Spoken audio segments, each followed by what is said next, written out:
Electricity supply to residents and enterprises in Pakistan have been reduced. The cash-strapped country can no longer afford to import natural gas or coal to operate its power facilities. Residents in city areas are building diesel generators for power outages and backup water tanks for when the taps run dry. It's a difficult problem that isn't restricted to one region.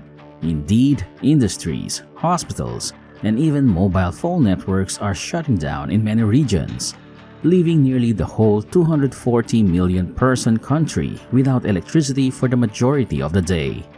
Individuals are now straining to find innovative ways to deal with inflation, which has reached a 14-year high of 31.5%, the highest level since 1975.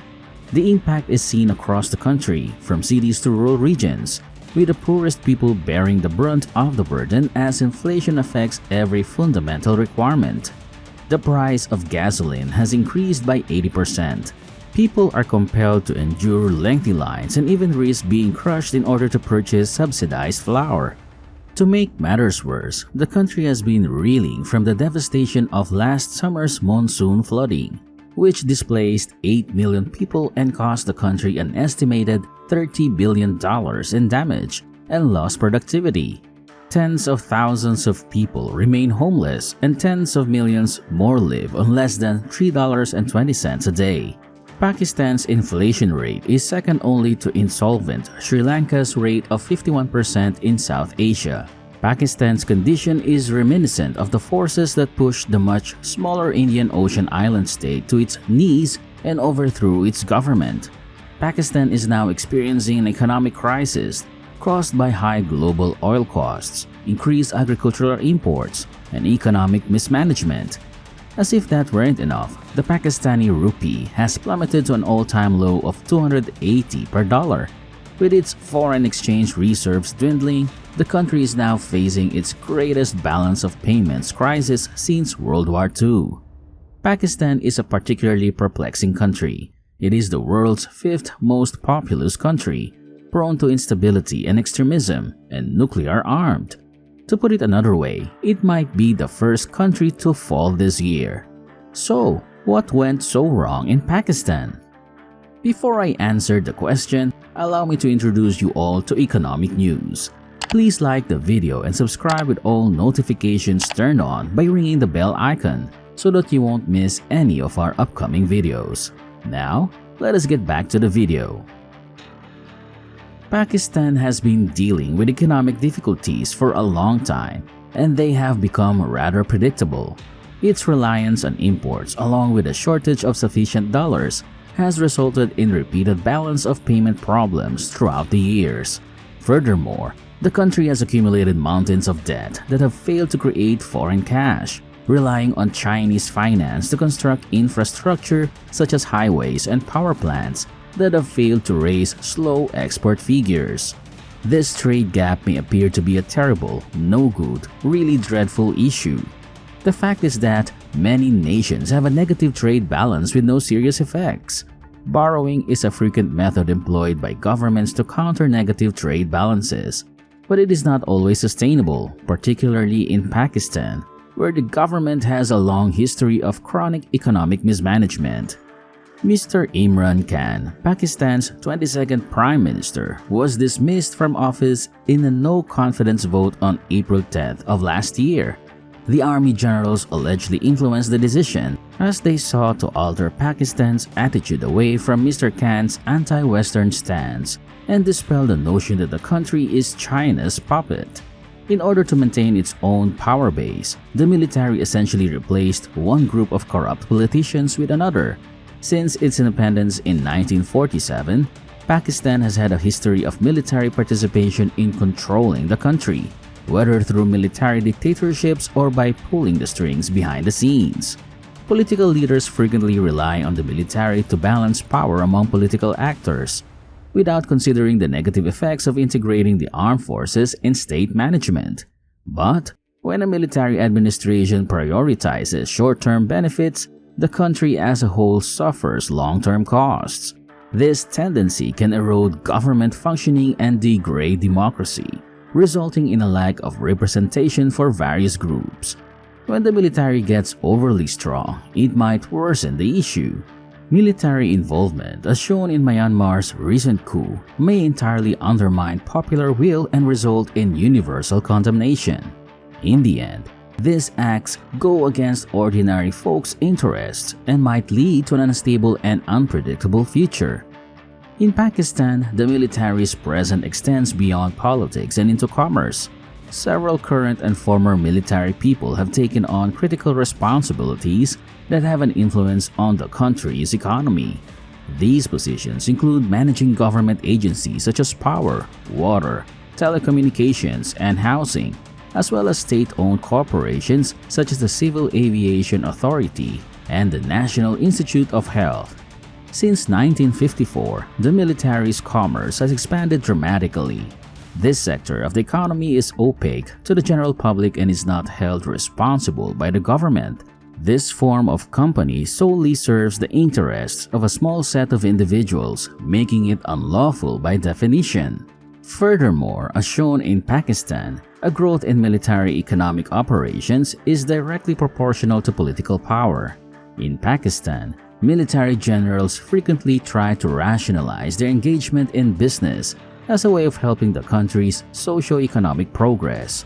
Many of these economic operations, however, wind up being a drain on both the defense and national budgets. This is due to the fact that they either exploit state resources or shift funds from the defense budget to cover shortfalls.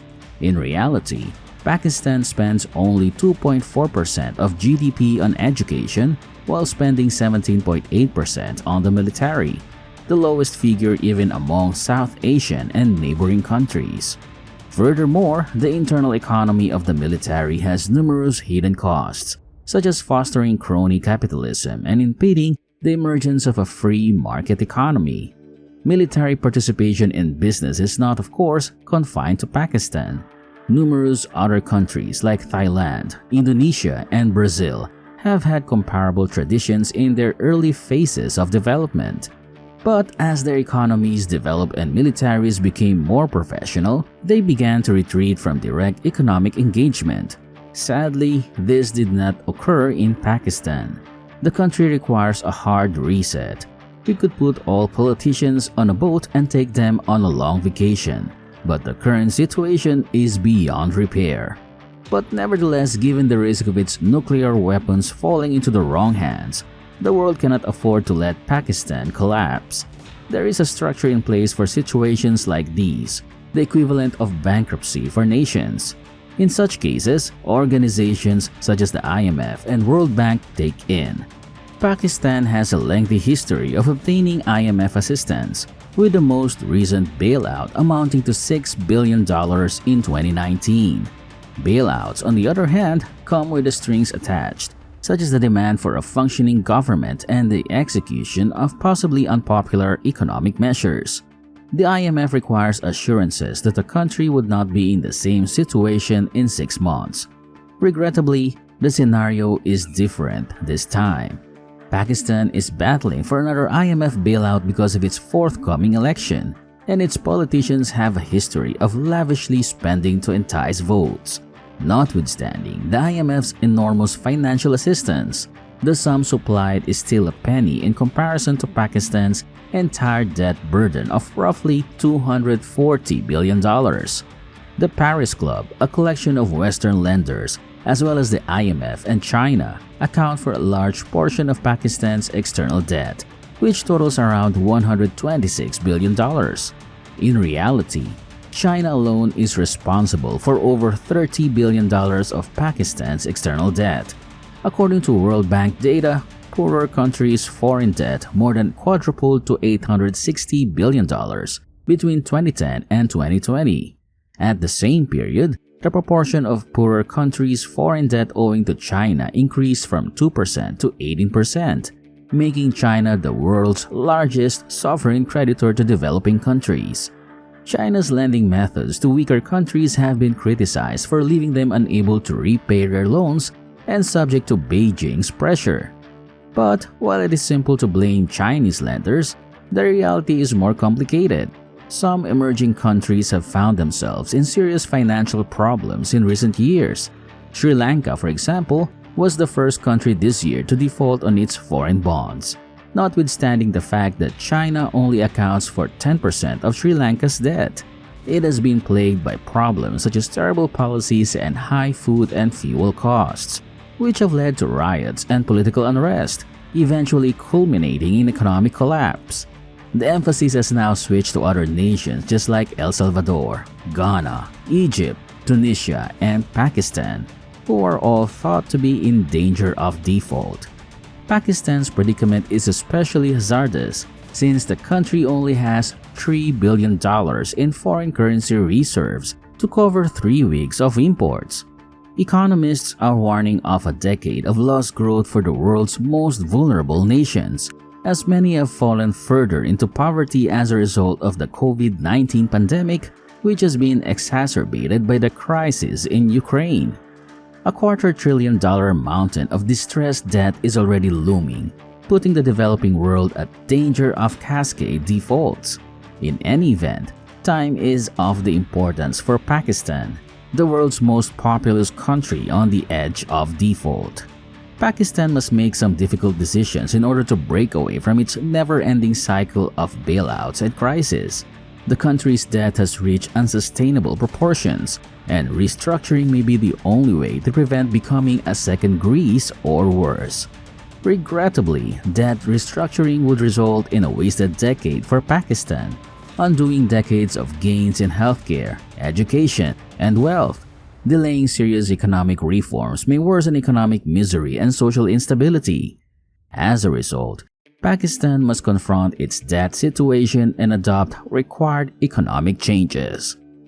Thank you for watching this video. Please leave a comment down below sharing your thoughts about the issue that the Pakistani government is facing with its economy, and also write down your suggestions that may help the economy of Pakistan recover. Also, do check out our other videos on the channel. This has been Economic News, and goodbye.